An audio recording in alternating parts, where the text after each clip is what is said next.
Basile naquit en 330 à Césarée de Cappadoce, dans une famille chrétienne aisée. Ses parents, Basile l'Ancien et Émilia, ainsi que plusieurs de ses frères et sœurs, dont Macrine et Grégoire de Nice, seront reconnus saints. Son enfance se déroule sur le domaine familial du fleuve Iris, sous la supervision de sa mère et de sa grand-mère qui lui transmettent la foi et l'amour des Écritures. Brillant, il est envoyé à Césarée, Constantinople puis Athènes pour parfaire ses connaissances en rhétorique, en philosophie et en sciences. C'est à Athènes qu'il se lie d'amitié avec Grégoire de Nazianze, un jeune cappadocien de noble lignée, fils d'un évêque et d'une mère charitable. Les deux étudiants partagent la même chambre, fréquentent deux rues, celle des écoles et celle de l'église, et se livrent à l'étude assidue tout en menant une vie simple et sobre. Cette amitié fondée sur la quête de Dieu marquera leur destin. Grégoire, né vers 329 au village d'Arianzome près de Nazianze, reçoit une éducation pieuse. Sa mère Nona prie pour lui et lui donne une conscience profonde de la présence de Dieu. Après des études à Césarée et Alexandrie, il se rend à Athènes, où il rencontre Basile. Sur le bateau qui le conduit en Grèce, une violente tempête éclate et Grégoire, non encore baptisé, promet de consacrer sa vie à Dieu s'il survit. Rescapé, il se fait baptiser en rentrant chez lui et renonce aux ambitions mondaines. Tandis que ses parents souhaitent qu'il devienne avocat ou professeur, il choisit une existence consacrée à la prière et à l'étude. De retour en Cappadoce, Basile refuse de faire carrière dans la rhétorique. Touché par l'exemple de sa sœur Macrine, il distribue ses biens aux pauvres et entreprend un voyage en Égypte, en Syrie et en Palestine pour visiter les ermites. Inspiré par leur vie, il s'installe près du fleuve Iris, fonde une communauté et élabore des règles de vie pour les moines.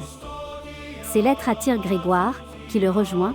Ensemble ils vivent dans une cabane sans toit ni foyer, consacrant leur journée au travail manuel, à la méditation et à l'étude des pères. Il compile des extraits spirituels et rédige un corpus de règles monastiques qui influenceront durablement l'Orient chrétien. L'idéal de Basile allie la prière, l'étude et le service des pauvres. Toutefois, les besoins de l'Église appellent ses contemplatifs à sortir de leur solitude. Basile est ordonné diacre puis prêtre de Césarée. Lorsqu'il devient évêque en 370, il doit affronter l'empereur Arien Valent qui tente d'imposer l'hérésie niant la divinité du Christ. Basile reste ferme, il défend le credo de Nicée, prêche quotidiennement, écrit des traités théologiques comme « Sur le Saint-Esprit » et se dépense sans compter pour les pauvres. Durant une famine et une épidémie de 369, il organise des distributions de nourriture et fait bâtir un vaste complexe caritatif, la Basiliade, considéré comme le premier hôpital public. Dans ce « nouveau ville », selon Grégoire, les malades et les lépreux trouvent des médecins, un refuge et même une formation professionnelle. Basile critique les riches qui accumulent des biens tandis que les affamés meurent, exhortant chacun à vivre la charité évangélique.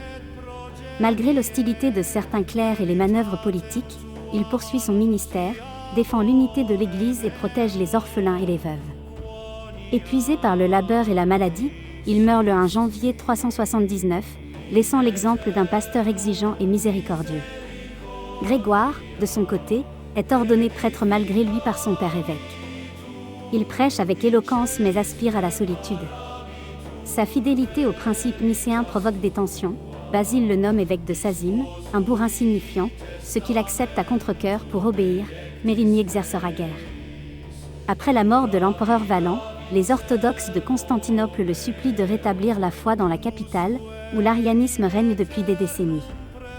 Grégoire accepte et s'installe dans la maison d'un ami, transformée en la seule église orthodoxe de la ville. Là, il prononce 5 discours théologiques d'une profondeur inouïe, qui clarifient le mystère de la Trinité et lui valent le surnom de théologien. Il subit menaces, insultes et même des coups, un intrus tente de s'emparer de son siège. En 381, il préside le concile de Constantinople, qui confirme le credo de Nicée et reconnaît la divinité du Saint-Esprit. Peu après, las des intrigues, il renonce à sa charge et se retire à Nazianze.